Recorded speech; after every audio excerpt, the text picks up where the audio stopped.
Because they're using fucking... Oh, there it is. Okay. I mean, there's a reason I wanted you there. You have a keen sense of there's a meandering versus a landing. For example, if you want me kind of guiding back, or do you want me to kind of let you? Yeah, give me space. If I go for 5, 6 days. The last 2 years and kind of this last month of your life. You know, more of the family stuff and the Peyton stuff, and I think that's been probably the biggest revelation. Almost felt like.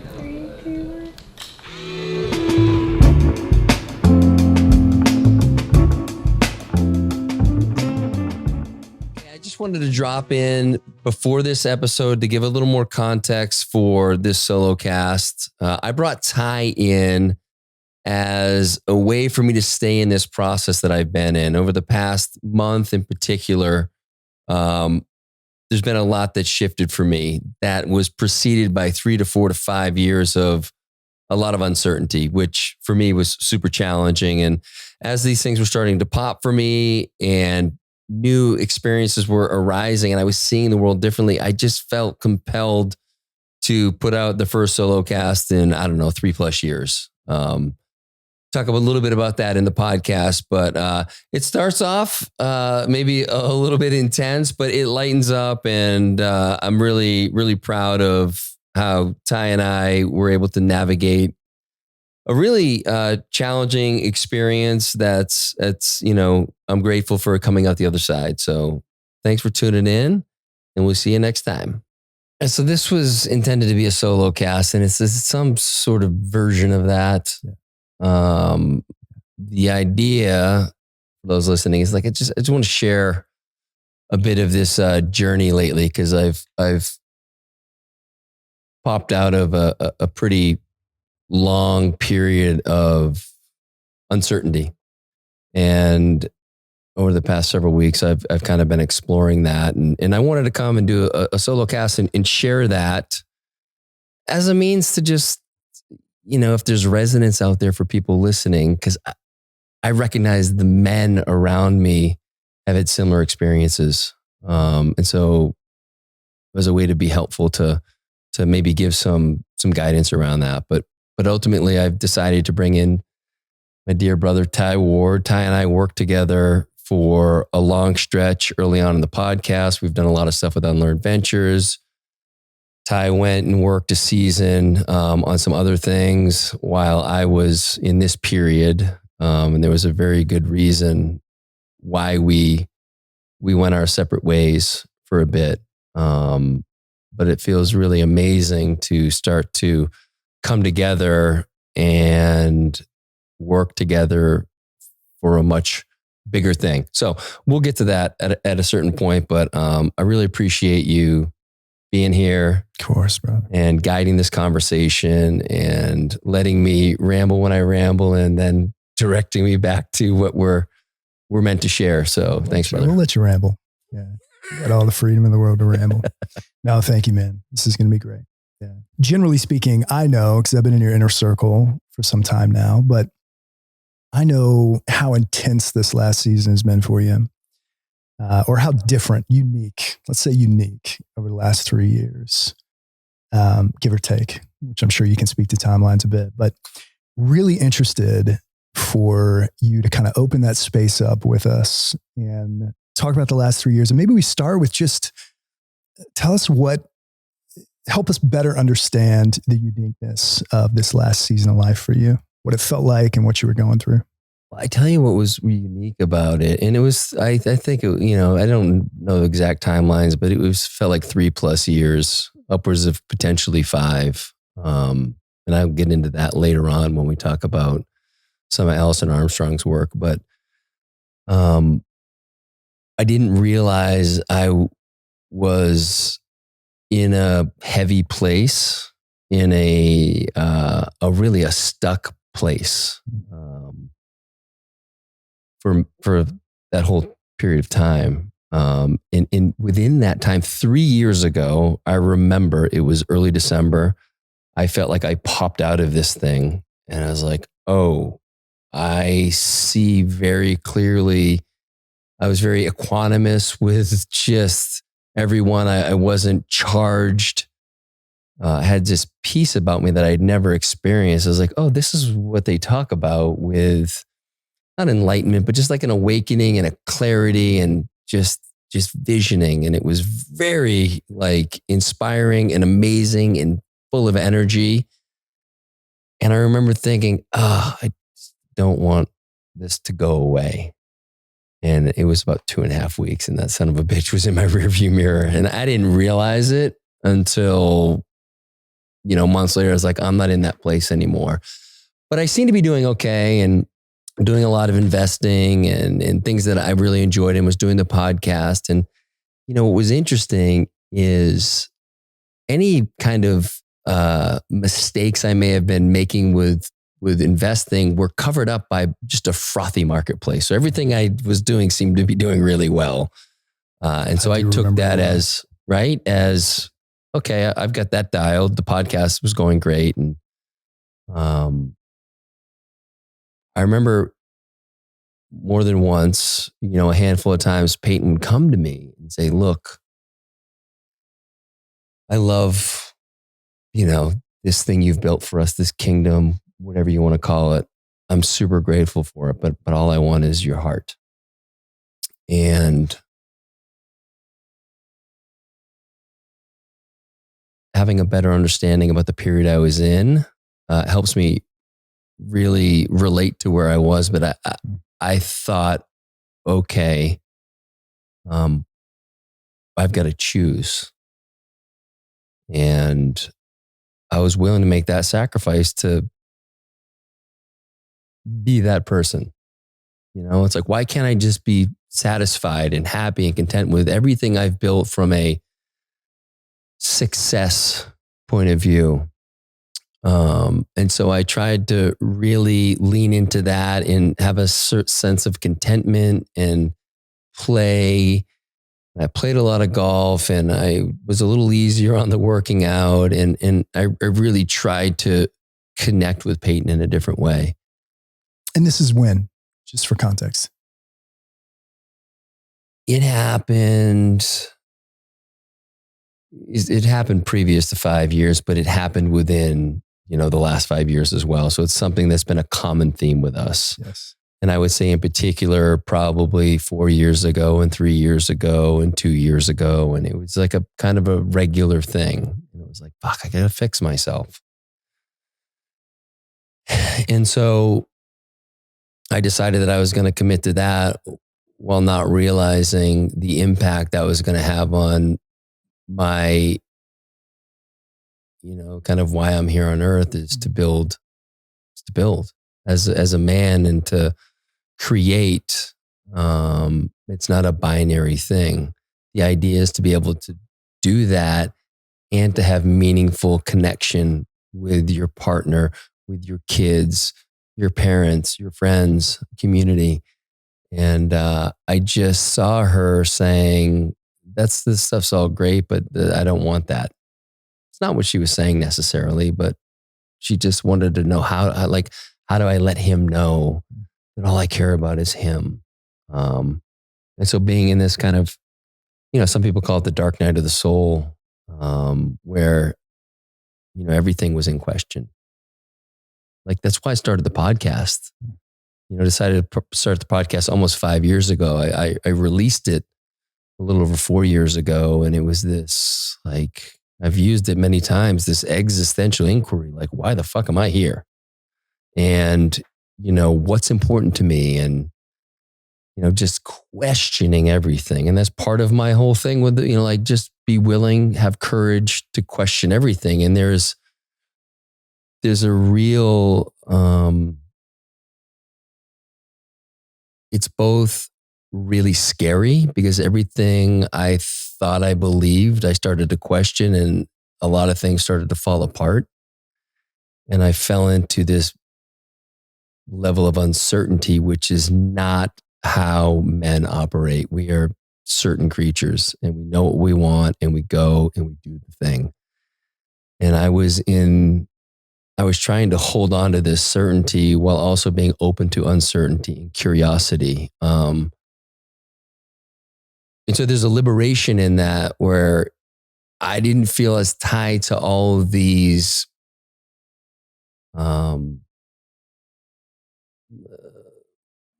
let's call them the programming, right? The societal programming and the things that we're taught versus the things that we know in our heart, in our soul. And so, I went on quite a journey of questioning a lot of things and brought in some amazing people on this podcast to really just explore that. And along the way, just lost sight of, I'm supposed to still be building this kind of empire, kingdom, whatever you want to call it. And again, without understanding that this is a necessary process for a man to go through in that time of life, men, without getting into all of Alison Armstrong's work, she goes through 4 different kind of stages. It's page, knight, prince, king. There's a few different parts of the prince, but basically in your late 20s, early 30s, you spend 10, 12 years of just like head down building, and you're just building. And then you kind of pop out near the end and it's like, I built this thing. I think I'm at the end. And it's like, no, motherfucker, you're like at the beginning right now. And that's where I popped out. And it's like, oh, like, this isn't what I thought it was going to be. I think Las Vegas was a moment, 2017, October, where I was at the mass shooting. And that was a trigger that called everything into question for me. And so that's why I'm not sure if it was 3 years, 5 years. That was where I felt like I questioned everything. And so I've been on a journey of exploring that. And I just had honestly just fits and starts of inspiration without being able to follow through, wanting to grow the podcast and then passing. And there was just no real energy behind it like I feel now. And that's why it would have been so hard. Had I come across Alison's work then, I think it would have helped. I don't know there's no way for me to know how it would have impacted me, but understanding that was a period that I needed to go through. Today, knowing that, it all makes sense. It makes it mean something much more profound. I don't think I'm a piece of shit because I felt like I floundered for these years. For a majority of that period, I didn't feel like I had any kind of natural energy reserves. And so I would use different substances to get out of bed, to get going, to get inspiration, to have some focus, to have some creativity. And let's be clear, you did not flounder during these years in terms of like, you kept life moving, right? Even most people in your sphere, very, very few of them knew what you were going through internally and even privately behind closed doors in terms of family and life. So, well, that's what makes it so challenging. Sure. Is because I'm feeling on a level that I can't even if I can touch it. I don't understand it. It's so foreign. And from the outside, everything looks great. I had shared some stuff on Instagram recently, and I had a buddy who I spent basically all summer playing golf with. He's like, bro, I had no idea that you were feeling this way. You seem like you were having a great summer. And I was having a great summer. That's right. And so it's not like I was in a depressive state. But when I reflect back, that's right. In contrast to today, I was stuck in quicksand. Yes. And I think I'm glad that that's a good reframe because it doesn't necessarily have to feel like depression, anxiety, or these other things. Yes. But, without getting too far off track here, I know that, just what happens at night for me, I would wake in the fall, I would wake up in the middle of the night and not be able to go back to sleep because I had anxiety about a particular financial position I felt like I had put us in because I was like too illiquid with, the ability to, gather my resources, where today I wake up in the middle of the night and I can't go to sleep because there's so much coming through that is just truth. Mm. And so it's inspiration versus anxiety. And I do my best to try to get back to sleep, but I'm sleeping 4 or 5 hours a night and wake up literally I have some coffee, and I'll have a yerba mate, but I'm not on anything. I'm not on tobacco, nicotine. Every now and then I'll do a little bit of a microdose. But what I've recognized is I feel the same when I do one is when I don't do one. Yeah, interesting. To be fair, I was using Feel Free over the past 3 years to do that for me. And it delivered. It gave me what I felt like I needed. And I, drank more than I would recommend people doing. It's certainly more than the one bottle per day. So in hindsight, right? You're experiencing the contrast, especially right now. That's having right. Come out of this season of, let's call it, for the lack of a better term, some unconscious activity and behavior and just some numbness to life over the last couple of years. Mm-hmm. Now, of course, and I don't know how deep you want to go into this, but of course there were circumstances. Let's go balls deep. Well, yeah, we'll ask Peyton about that.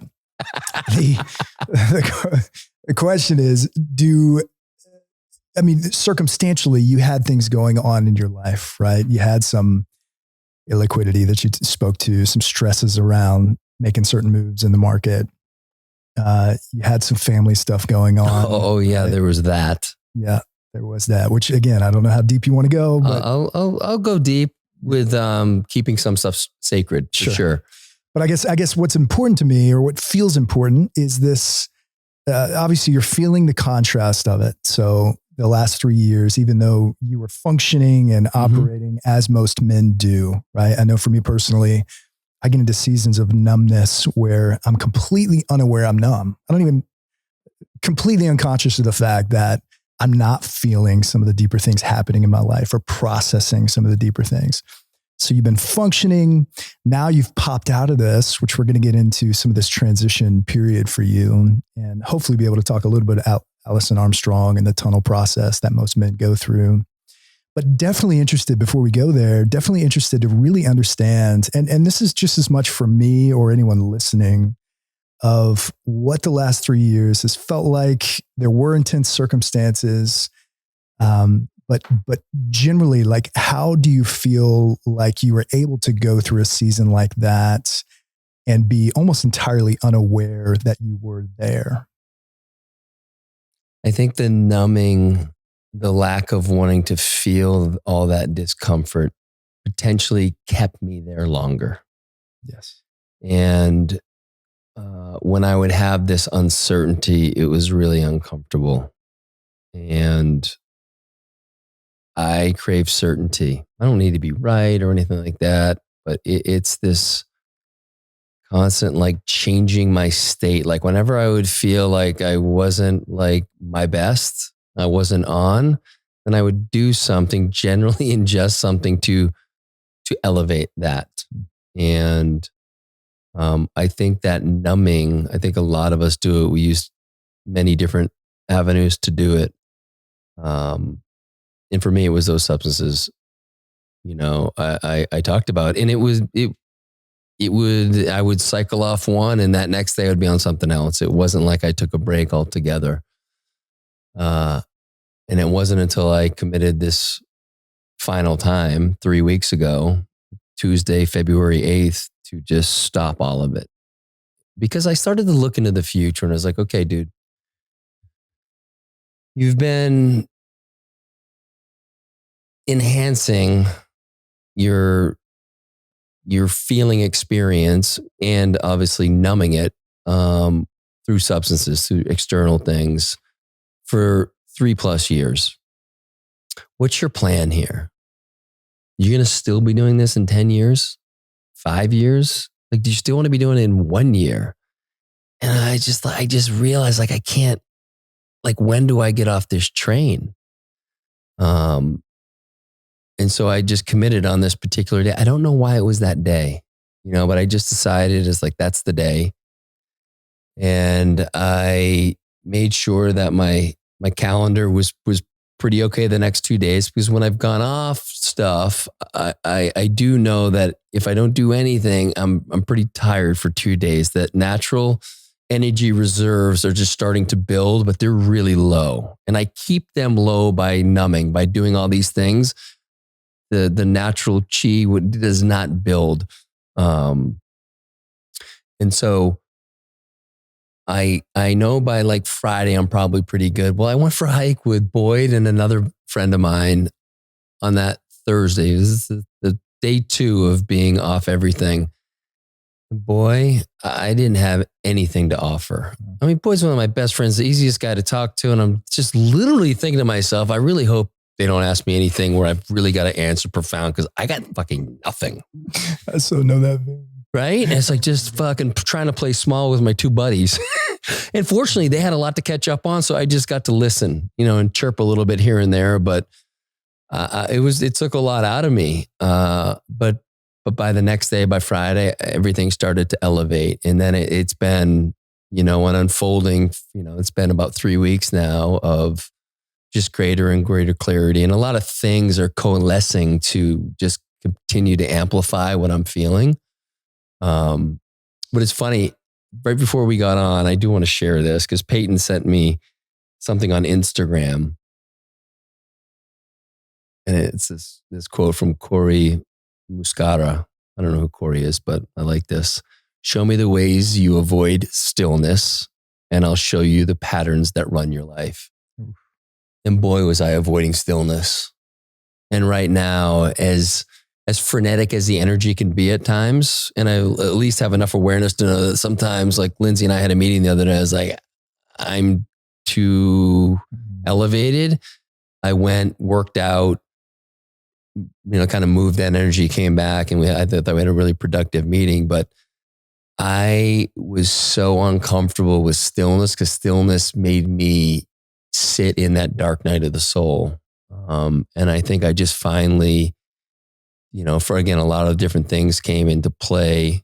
It gave me the courage to just say, you know what, no more for me. And so I know I have an addictive, kind of quality about me. But I've never really had a problem stopping stuff. Now, granted, I've started them back up again. So what's that to say? But ultimately, I recognize for me in this season, any of those things, they're not interesting to me right now at all. When I was leaning on them heavily. And so there's like just a change, an energetic shift. There's a mindset shift. There's a lot of things that came together that allow me to just, I feel like, operate at a different level, at a, call it a frequency, whatever, like where, again, I'll take microdose of mushrooms and it doesn't do anything to me. And that's just not normally how it goes for me. Sure. I know my dosing and I know how to feel something a little more than subperceptible. Well, and what you're speaking to right now is obviously your use of substances specifically to stay numb and your dependence on those things, which is definitely, I mean, I feel like that could be it's like twofold. It's to stay numb and to get, kind of unearned inspiration. Yeah. You think about it, it's like you're numbing and you're trying to go forward because it's again, I'll just speak for myself. It's my natural inclination to move towards something. Yeah. And so there was like this twofold thing. It was serving both purposes. 100%. And I felt like I was in a season where I just didn't have the tools to process what I was going through. Yeah. And again, maybe Allison's work would have been just the thing I needed to pop me out earlier. I don't know. I'm grateful that it's happened in this timeline. Well, and that's what I'm interested in is yes, there were substances that were helping you numb, which clearly seems to be something needing to be spoken about here. But there were other things that came into play for you, from my understanding, around this shift. And interested to know, I mean, obviously the key, the role that whatever you're doing to numb, whether it's substances or whatever you're doing to numb when you're in a quote unquote hard or tunnel season as a man, there's a huge key in just whatever that is, stop doing it, right? Like whatever it is, stop doing it. However, from my understanding, there were ingredients in play for you beyond just stopping the substances and the numbing activities or behaviors that opened up an awareness, even to the fact, like we were talking about earlier, oftentimes when we're in these hard seasons, we don't even know we're numb. We don't even know what we should be feeling or what we're not feeling or what we're avoiding. So stopping those substances was big. What were some of the other pieces that came into play that created awareness around this pattern you were stuck in?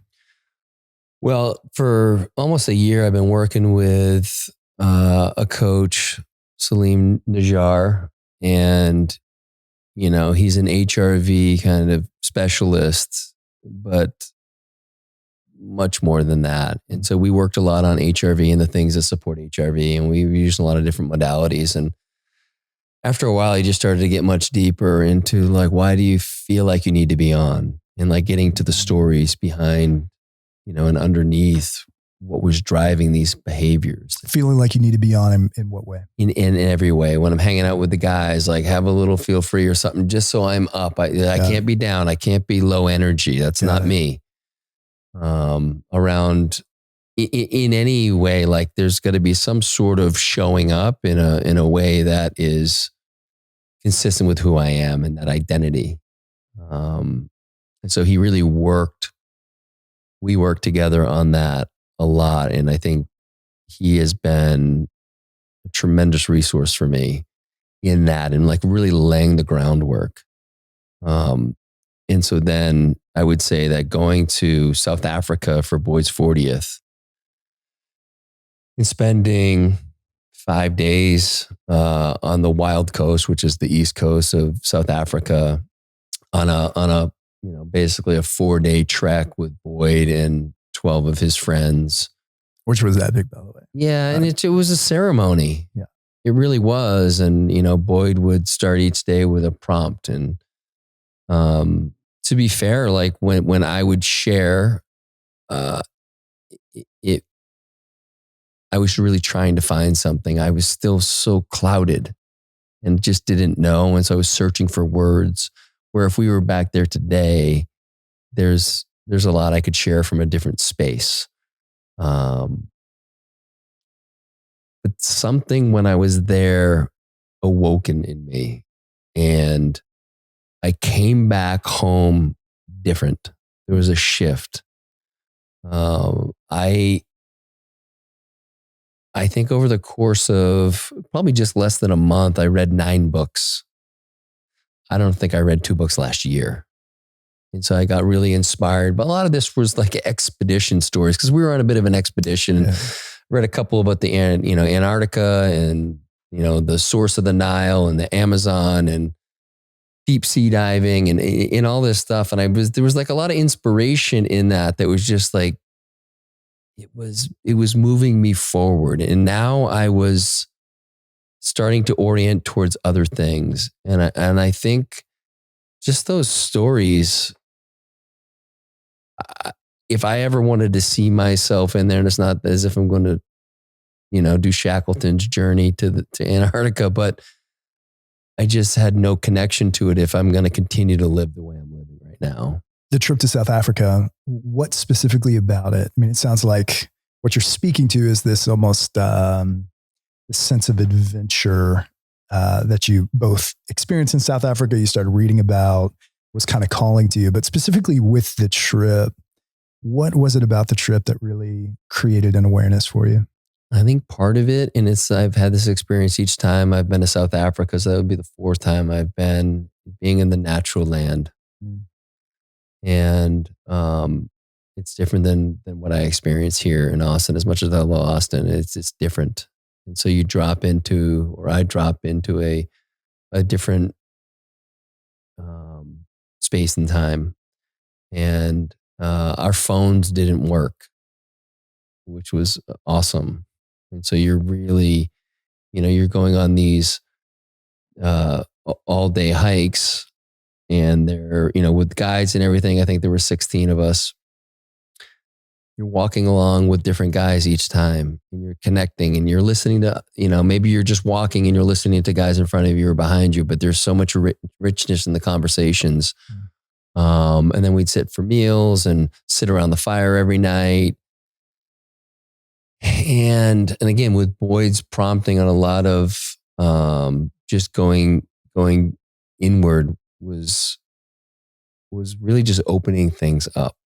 And there was a point the first day we're there on the trail. The night before, we'd all kind of met and we kind of shared some stuff about each other. And one of the things I shared was that I'm afraid of heights. Well, sure as shit, 2 hours into the trip, guys are jumping off a ledge into the water, and it didn't look like everybody was going to do it. So I was like, okay, just a few of these knuckleheads are going to do it. Like, I don't have to do it. And then a couple of my guys who weren't going to jump started getting ready to jump. I was like, what's going on? It's like, I just think we're going to have to jump. I think guys are just jumping, So it's like, okay. And then I noticed more than half of the guys had jumped. So I just get ready to jump, and I approach the jumping off point 3 different times and turn around. I would have loved to see you in this, by the way. Well, it was amazing because the guys that were around me and the guys that were down in the water who could see me, I felt so supported. I felt like none of the, come on, you can do it. Like, just fucking jump. Yeah. It was like, we believe in you, man. Like you can do this. There's something on the other side for you if you do this. And if you don't, that's okay too. And so I didn't feel any of that weird kind of, bravado. And so I did it. And yeah, I just felt like I was able to tap into like what this brotherhood guys, most I had just met, who just showed up for me. And it was like that the entire trip. And it inspired me when I came back to Austin to start gathering our group again. Like, that's right. I need this. This is important to me. And I'm ready to be open to this. And so I think that opening up, the men's group again was another way that started to open me up and expand me and give me the courage to like be more who I'm meant to be versus being kind of in this space that I'm in and really just stuck. Yes. Yeah. And then more recently, it's just, I've had some guys, come on the podcast that are each showing up as like guides for me. And, Dan Martell came on and we ended up getting together later that week. And he's like, well, what do you need? Like, what are you looking for? And I said, I just feel like I need like some sort of structure, because my life is all structure, and I think about Boyd, and Boyd's often said, have enough structure to be able to leave structure. And so I started doing some of Dan's work, and it gave me the structure that I was craving. And from that, I started to architect 25-year goals, which I've never been a goal setter. And within the 25-year goals, the vision, is to be big enough to hold everything. And within that, there are annual goals that are measurable. And so I've gone through that process, and, very practical stuff that I poo-pooed because I didn't connect with it, and I wasn't ready to. And, Justin Donald came on, who, his podcast, The Lifestyle Investor. He has a book called The Lifestyle Investor. He wasn't speaking to me specifically, but he was speaking exactly about people like me, how they look for, they kind of chase this one thing which is the sexy thing, which is the private equity investing in real estate and particular types of real estate, and miss out on this low risk, unsexy cash flow. And he said that, and it was an epiphany of all epiphanies for me with my whole financial piece. And I just understood in that moment I needed to shift completely the playbook I was going by. And so I had Justin on the podcast before. I'm sure he said something similar.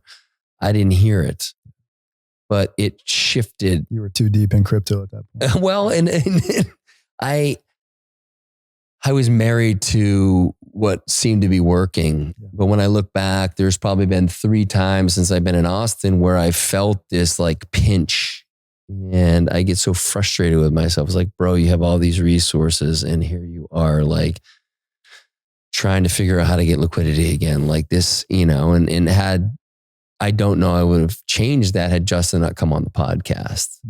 So it's like these people who are coming in to show me a different way.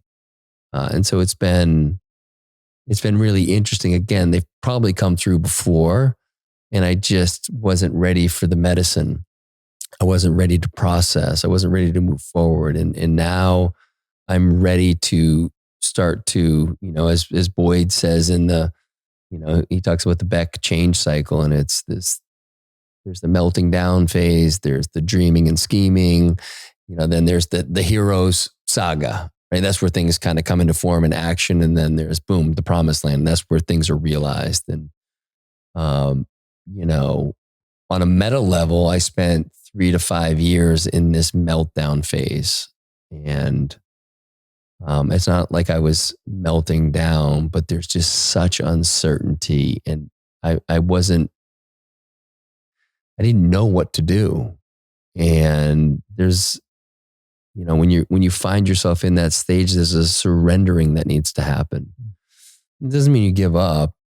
I think the important thing is you still do the things, the blocking and tackling. You still do the meditation, even if it's garbage like mine was. You still work out, even if it's not inspired. You still try to get in the cold plunge. You do the things, the practices that once everything else comes online, those things, in my experience, go to a level that I've never experienced before. And so it's important that when you find, when I found myself there, I was still laboring through these things because I knew at some point they've got to fucking mean something, because they didn't mean much for a long time, And so coming out now, I really feel like I'm in that dreaming and scheming where I get to just be a visionary with like what I want to create in different areas of my life, and really, with no limits on it. And, I heard Dan say, make the vision so big that when it happens, the only way to explain is to say, I just said I was going to do it. I have no fucking idea how it happened, but, and so that gave me a, like, oh, okay. And then it's, I actually see all those things now, it's part of my morning meditation is, which is again, I don't want to get too far off track here. I'll just share a little bit about that.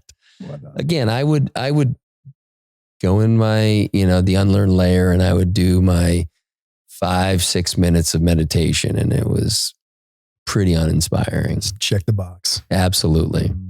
And then I just stopped doing it.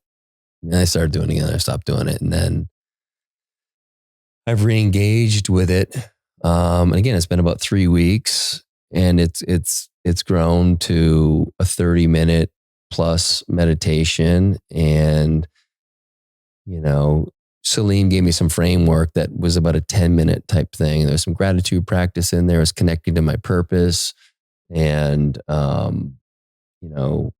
that may have been just about it. Now I start with gratitude and connection with my family, and particularly with Peyton first. And it's literally connecting my heart to her heart. And it changes every time how it happens. Sometimes she's directly across from me at the altar. Sometimes she's still sleeping in bed. Sometimes it's a moment we had the night before, the day before. It's just, I allow it to be what it wants to be in that moment. And I spend a lot of time just breathing in and out. And when I exhale, I'm sending my love to her. And then when I inhale, it's back to me. And I go through that for every member of my family, including Lindsay, and my mom and my dad and my sister. And I start the day just like connected to them. And I've never experienced that before. I've tried it. It's like, I don't get it. But I'm in that space, so that's probably 15 minutes. And then I shift towards my purpose, and I really speak into my purpose, and I feel into it, and I just sit in it and just allow it to wash over me. And then it's, what are my 25-year goals? And just breathe into each one of those and imagine them already happening. And then it's onto the 12 annual goals and the same thing. And it's just become this thing that I look forward to every morning. And I fucking have never looked forward to meditation, but it's like a deep connection to my family and to my purpose. Yeah. And how to manifest that purpose. And so it's just been such a beautiful thing that, it's just like, I just encourage everyone, man, if meditation feels like shit, just stick with it. Because, I'm hopeful that it just turns. I really look forward to it. And then, part of, Dan's, practice is 5 non-negotiables each day, and for me, that's workout every day, so sweat every day. And this doesn't mean bust my balls every day, but really move blood, as they say, every day. It's to also, for me, it's meditation and cold plunge every day. It's looking at my goals 3 times a day. Wow. Yeah. And so I do it in the morning. And then before we got on, I was sitting outside meditating on it. And I was sitting with the 25-year goals and the 12 annual goals. And I'll do it again at night. Also read 10 pages of nonfiction, something that is,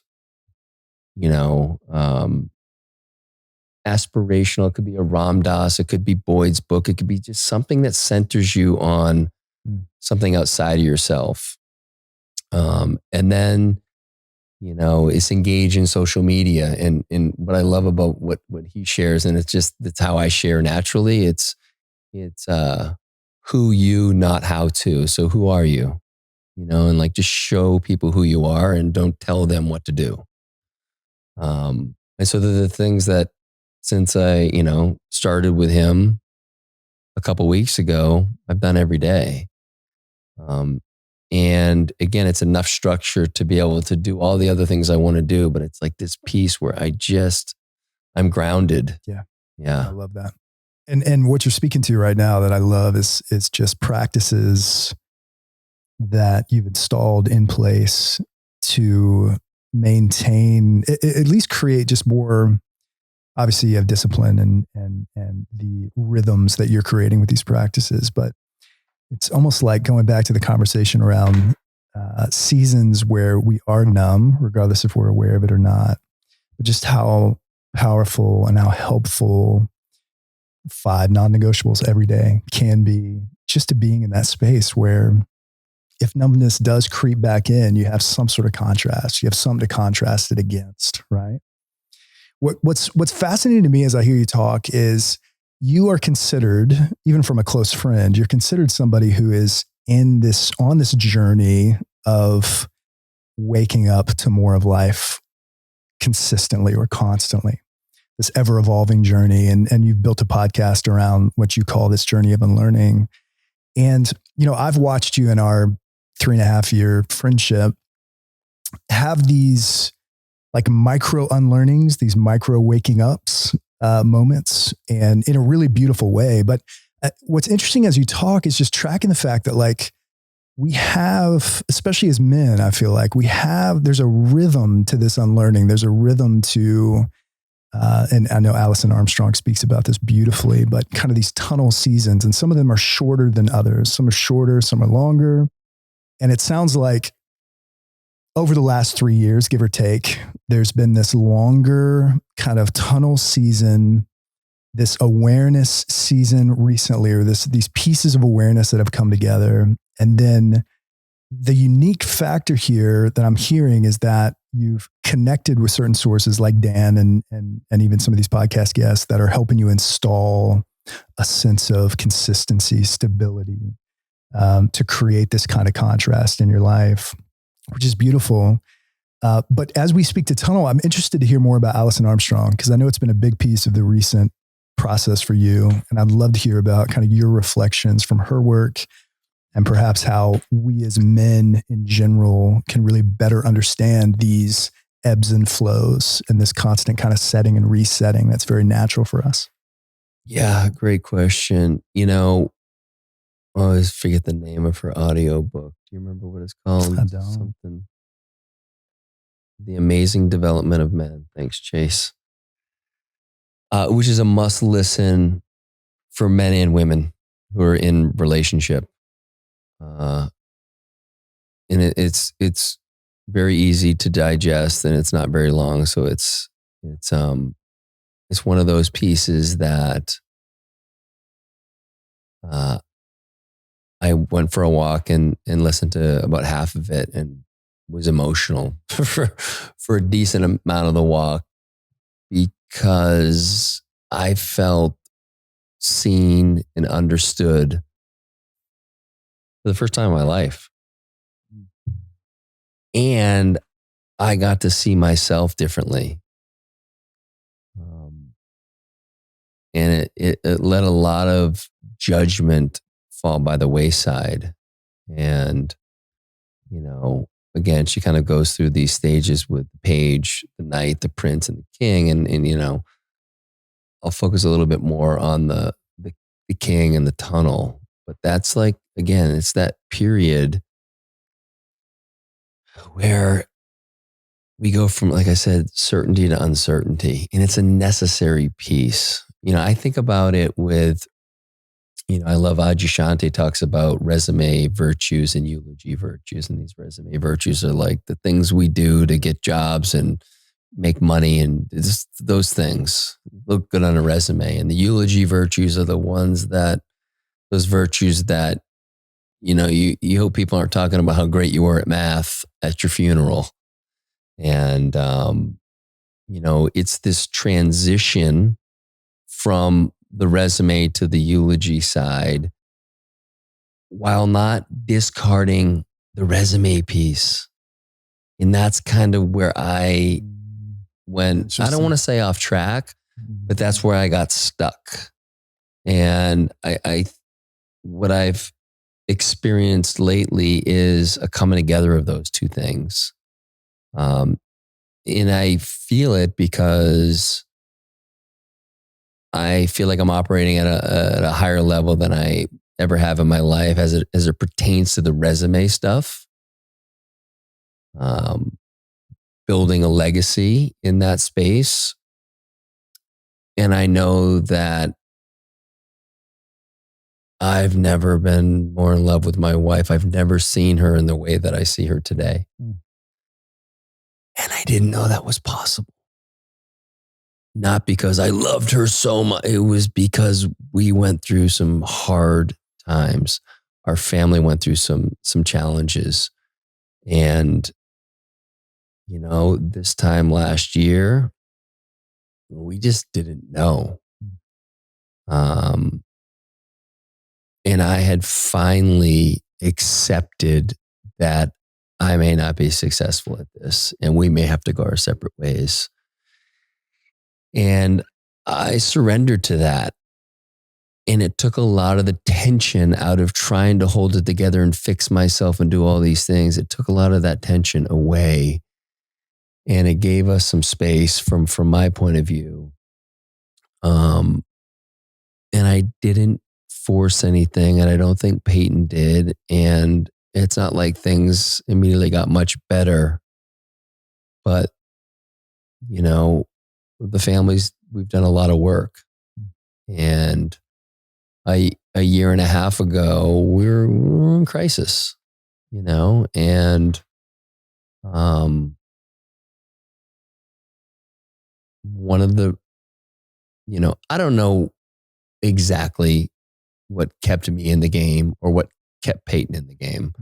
I know one of the things, I feel that one of the things was that my soul knew that my mind was looking for an escape. And I didn't want to succumb to that, because when my mind is made up, I can fucking pivot and I can cut ties and I can do whatever. But my soul was like, if you leave this now, you know you're going to go through this with the next person. There's some real healing that you have to do. And I didn't know what that was, but I just knew that if I were to leave this relationship, I am still having to do the work. And no matter how much Peyton and I would trigger each other, and there was anger and resentment and, a lot of coldness, a lot of shutting down for me and avoidance. And for her, it was more, kind of attacking, because that was her way to get my attention. My way was to just turn my back. And I just knew and know that she's the one. And I just wanted, my mind wanted to hit the eject button. So on a soul level, I just felt like she's my person, and just don't give up yet. And then from a practical standpoint, I didn't want to not see my kids every single day. Yeah. I knew that I would survive.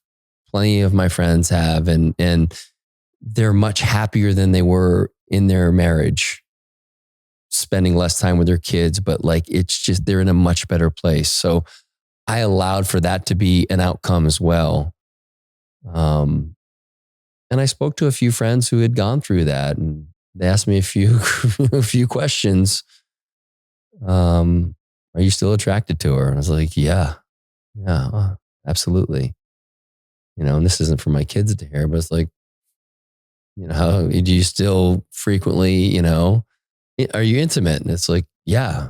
Like, okay, I didn't have either of those. And it was a few of those questions where I wasn't answering the same way they were. So it's like, oh, okay. So maybe I'm just trying to get out of a trade, because I know I can cut my losses and I'll move on. And there was too much at stake for me to allow that to play a big part. And so again, what's been interesting is we haven't done traditional work over the last year. Traditional work in what sense? Therapy, coaching, stuff like that. We've done our own work, but not as intense as we were doing for a while, which was very necessary. And a lot of people showed up for us that I'm super grateful for. But we've just slowly started to open up to one another.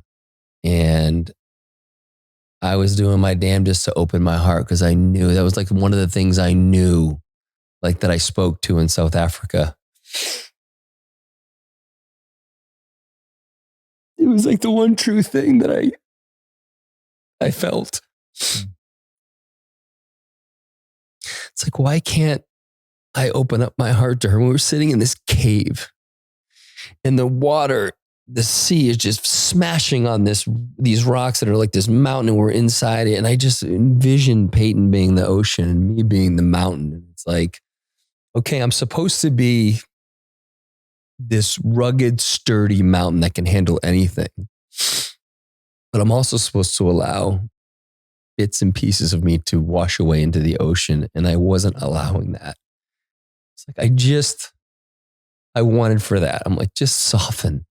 Soften, so you can still be the rock, but can you soften? Because that's the way. And so it was a really powerful experience for me. And that's the one thing I took from that experience that felt very true.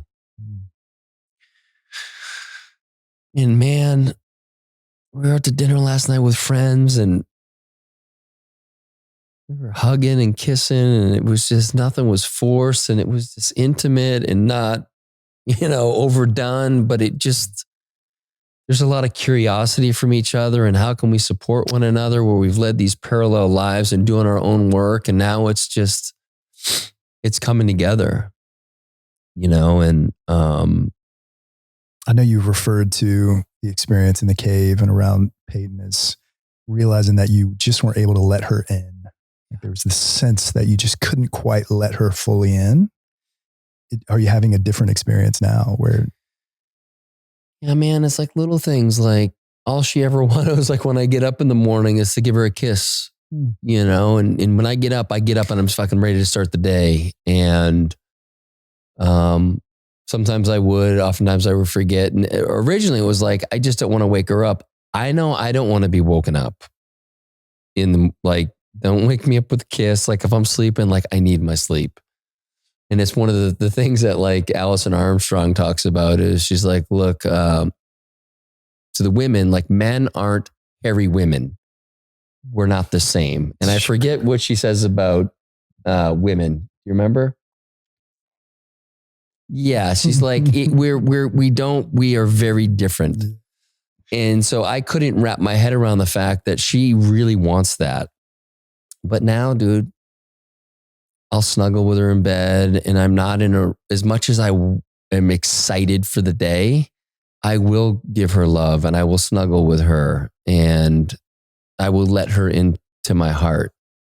Sometimes I'll come in from the cold plunge. She's still sleeping and I'll hop in bed with her. As much as she hates it, she still loves it, But there's just an intimacy that is me opening up. Yeah. And that's what she's always wanted. And I think for the fact that I feel like I've popped through and out of this tunnel, I've been able to give that to her in a way that feels very natural for me and is, quite frankly, very relieving because I thought I was just fucked up. How can I not love this woman like she needs to be loved? I mean, that's got to be easy. Look at her. Look at how she's shown up for me. Look at how amazing she is. Look at her heart. There's just so much oh God, dude. And what's interesting is recently there was this picture of her out at the barn and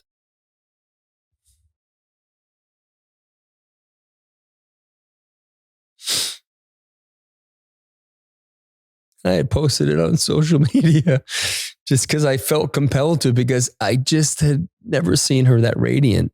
And I remember she sent it to me and I'm like, I'm going to save this because it was different, and that's what I see in her now. I see this radiance and I don't mean this in any other way that because I've opened up, she has been able to show up in her full radiance. And so it's which is intoxicating. And,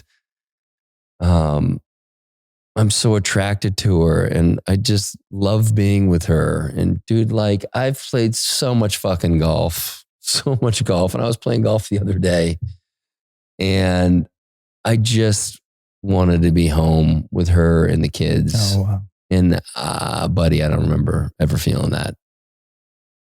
Ever. And this was I was the only time I played, that week, where before I was playing 3 times a week minimum. It's I just didn't want to be there. I love my buddies, but I just wanted to be home, which felt really good. And, what's been super interesting is as Peyton and I have come back together, our kids are just thriving. Oh, wow. And they're stepping into their own and they are spending so much more time downstairs around the island and they're lingering after dinner and again, I don't have to look too far back to think, oh man, our kids are getting older. Is it too late to bring this family together? Have we waited too long? We were really one of the great therapists we worked with. She characterized it as 5 individuals living at the same address. And that's what we were. We're all doing our own thing. And part of that was, I think, inspired by what happened during lockdowns. Everybody kind of went to their rooms, did their schoolwork. I was doing my work out in the guest house, and Peyton was doing her thing. And we just became these individuals. And then when things started to come back, we felt very comfortable in that. And so it was a major disconnection. And even though one of our kids, our oldest, Jake, lives downtown and goes to school downtown, the connection with all three of them amongst them as well is so close. I mean, even Bowen said no one's a bigger advocate, supporter of him than his sister, which is like, as a parent, I'm like, fucking, hey, how great is that to hear? And those aren't just words. He means it. I see him coming into his own and just being this, like, just a young man of integrity, which has been amazing. And, my daughter Hope is the funniest person I know, next to maybe Ron White. Okay. But she is such a pleasure to be around. I just love spending time with her. And then we see Jake come by. We get to watch him play basketball on Tuesdays and Thursdays. And he's just so grateful. And he's just got such a good heart, and he works hard, and he's on his own journey of like trying to figure out like what he wants to do. And he's really open about it. So it feels good to be able to hold space for him, for all of them, that there's this trust that's been built, and, it's really exciting. That's incredible. And it's incredible to watch to me, at least personally, just as you cultivate. I know my wife and I, we've experienced the same thing, where if we are not intentionally cultivating the energy between us, weirdest things happen within our family, the weirdest little divisions, and our kids are acting out in certain ways, and for no given reason, it doesn't seem circumstantial at all.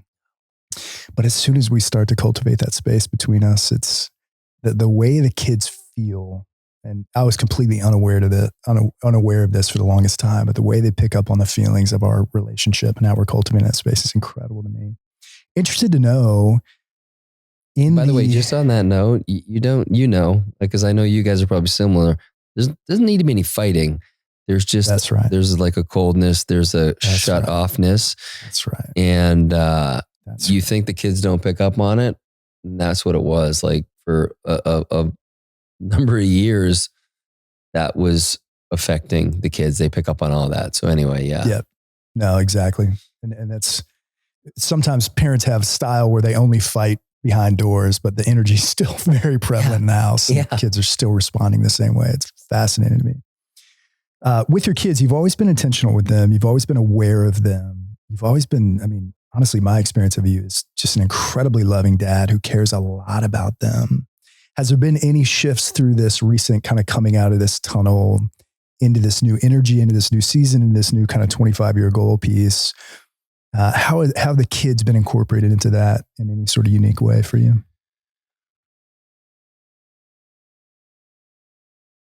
What's been really interesting, and this is something I would have never guessed, but for me, when I set some 25-year goals, one of them was to be happily married to Peyton.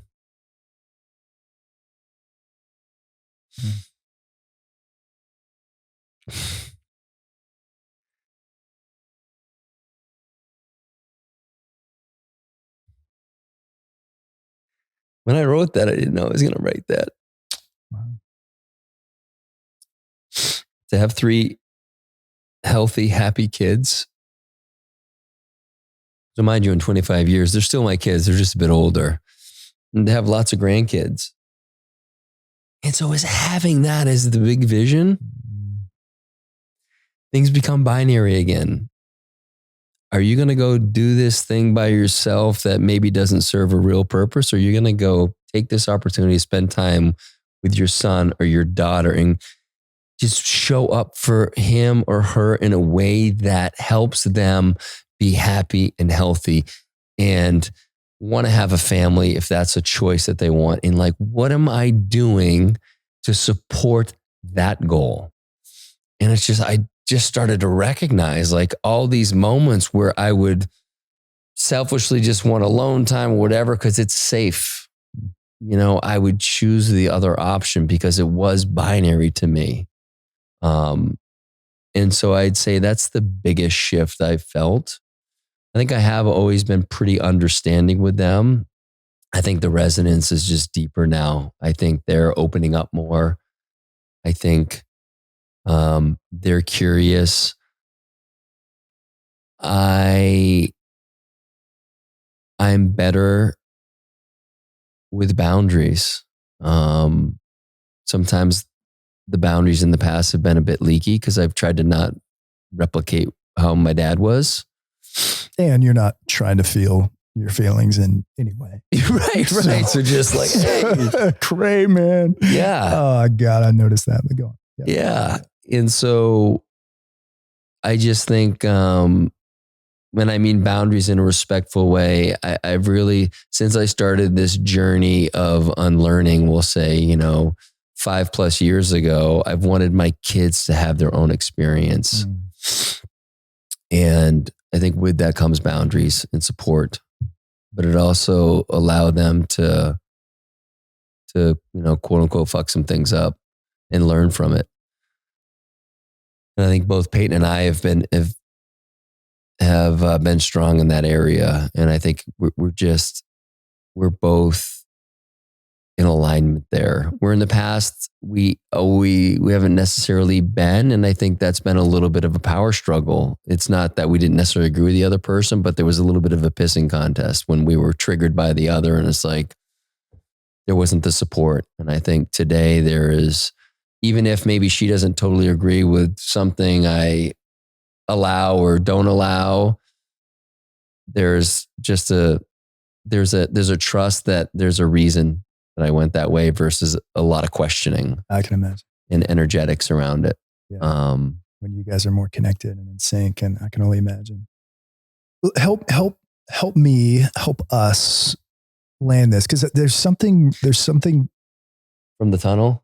Well, there's something really powerful here for, obviously for men in general, but particularly men who have had this pattern like you have been stuck in for the last 3 years around numbing and around not even being aware that they're numbing. But I'm just interested to know, like, if somebody was to come to you and say, look, whether it's I read Alice Armstrong about tunnel, whatever language you're using. Yeah.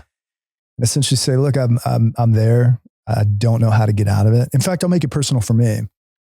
I absolutely relate to the numbing, do it in different ways, but absolutely relate to this piece of not even being aware of what I'm not willing to feel. My wife is constantly, and I'm married to a more intuitive woman who really, she's a bit intuitive.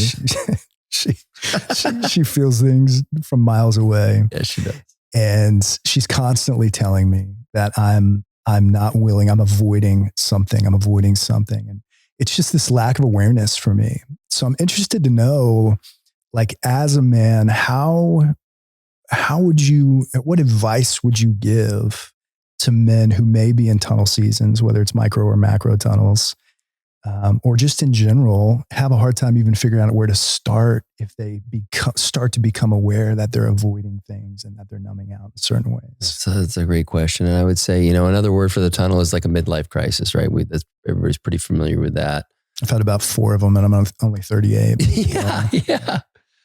I mean, honestly, the first thing I do is say, listen to her book, and then I say, have your partner listen to her book, and then listen to her book on women. Let's start there. Cause she explains it and articulates it in such a way. I'm like, men, I challenge you to find a woman who has such an appreciation and an authentic love for men like Alison Armstrong. I haven't found it. I haven't seen it. I haven't heard it. I don't know that it exists. I've never experienced anything like it in my life. And she has such a beautiful understanding of it. So start there and just let that wash over you, that you are loved and lovable. From there, it's like, To answer your question specifically to you, like if I think maybe she has listened to some of her work, but if Annalie hasn't, like I think what Allison Armstrong would say is just be there, support, love. Don't push them to feel when they're not ready to feel. I could be misquoting, but that's what I'm like. They are their fucking world is turned upside down. It is like certainty to uncertainty. That's as plain as I can say it. And that is fucking terrifying. Absolutely terrifying. They need love and they need to know that you're not going to fucking leave and abandon them and whatever else. It's so important to just feel that support. And so, I mean, through my own experience, again, I was in the tunnel, I think much longer than she says people are in it. I think she says 6 months to 3 years, and I would argue I was in there probably 5 years, but, with that said, I think you need to give yourself grace. And whatever you're doing to numb, or to not feel, or to get energy, unearned fucking inspiration, try to let it not be destructive. I think for me, define destructive. Don't start using cocaine to get your energy up. Gotcha. As an idea, or going out, getting wasted night after night after night, and like where you're really putting your life and others in danger. I guess that would be one piece that I would add. Oh, so actually destructive. Yeah, like literally destructive. But I think, I described this to you before, Ty, but my life for that period of time, not the entire time, but it felt largely 2D, two-dimensional, very flat.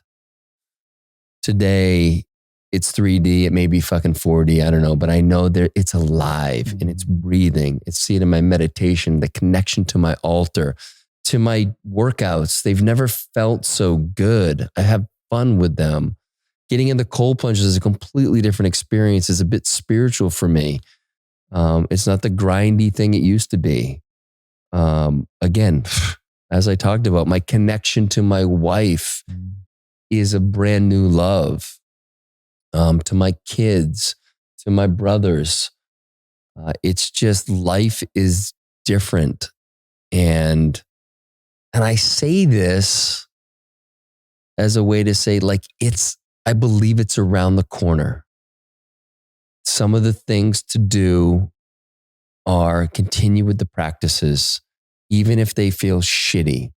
Form to leave form, structure to leave structure. Like, do the reps, even if you're not good at it.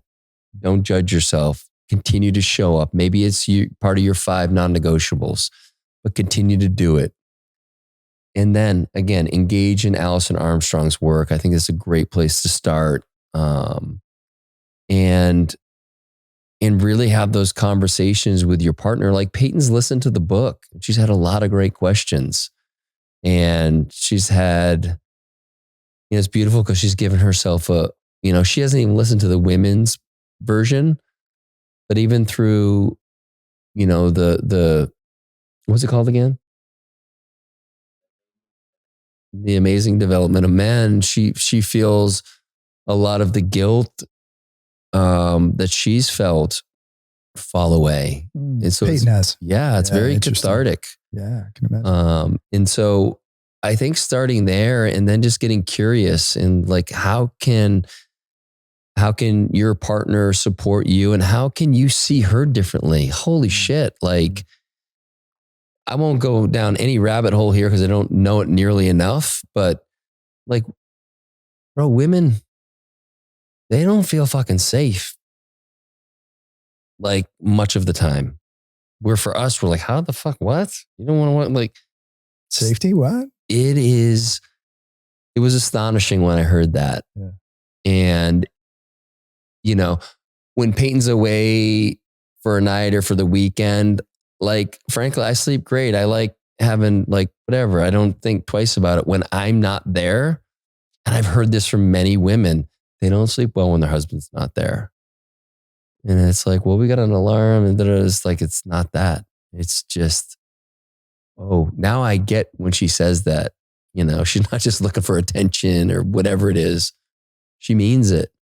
And so I think both those books are a great place to start. They're audiobooks. And I mean, frankly, you listen to them on 2X because she doesn't talk that fast. And so it's very digestible at that speed. You can really kind of hammer through it. Observation about just even this session and you talking about this process over the last, obviously 3 years, between the last 3 weeks, is opening yourself up to the brotherhood piece was key, right? Mm-hmm. South Africa. I know for me, being around men in general brings up things that my marriage could never bring up in a really beautiful way. It's like reflecting or triggering or whatever it may be. But having brotherhood of men who are just living lives, I know when I'm in a group of men, whether we're here hanging out on Monday nights or whatever, pieces of the men that I'm around are kind of reflecting back to me in a sense, and like kind of in a weird way, or at least in the context of this conversation, kind of waking up different parts of me. And so I found that really key in terms of like, okay, are there opportunities in your world to just be in brotherhood or be in a more intentional space with men, or obviously for women with women. But it was interesting because that kept coming up in your whole process of the South Africa trip and that dynamic, opening up the men's group here. And before that, so let's go back to the summer of 2022, was when like a lot of the challenges started to come up for the family. And, we go away every summer for about 2 months. We came back and I wasn't ready to have the guys hang. And it took me a while, and it was maybe October, November until I said, hey, let's get together. And I almost did it begrudgingly, but I kind of needed to get out of the house, and some of the guys came over and started to feel like a little opening. We were doing it consistently. And then all of a sudden, many of us started to open up. And it was like this safe space of like, for me, it was like, oh, fuck, I'm not the only one. And there was a comfort in that. It's not that I would wish that for anybody else, but I just felt like I was really understood for what I was going through, even though it was very personal to me and it was my own version. And so just finally like having the courage to say, yeah, like let's get together. Because in those moments when the shit's hitting the fan, for me, like, I don't really want to see anybody. I want to hide. I don't want to be inauthentic. How's things going? Dude, they're fucking terrible right now, dude. My life has never been more difficult. You know, I'm 51 at the time. My life's never been more challenging. That's how it's going. Like, I don't, and so I don't want to say, hey, things are great, and so I went into fucking hiding basically. And also was very much like, I need to do what I have to do to fucking make things better in the family. Like I need to fucking be present. So I didn't have time for men's hangs. I didn't think I did, or certainly didn't have time for golf. And so the men's group showed up for me. And then eventually it was like, I couldn't wait to get there each week. And just like get more, off my chest and share and process and have, guys like you and Chase and other guys who were there that were just so beautiful to me. And we did that, through the spring, and then I went away and,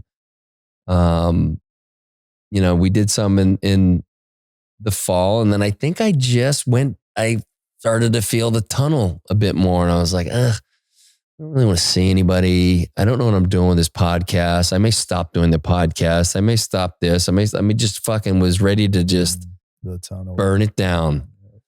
And again, the South Africa trip, which happened in the beginning of January, I came back and I don't know if I told Chase this. I think I did. I was like, I'm ready to be around the guys again.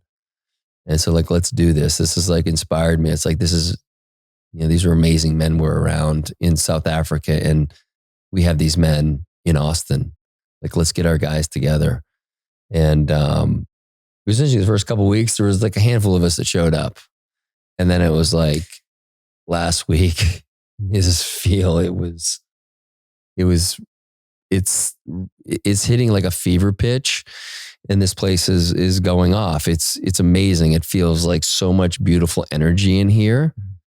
And that excitement's back, and I think it's on a new level. And so,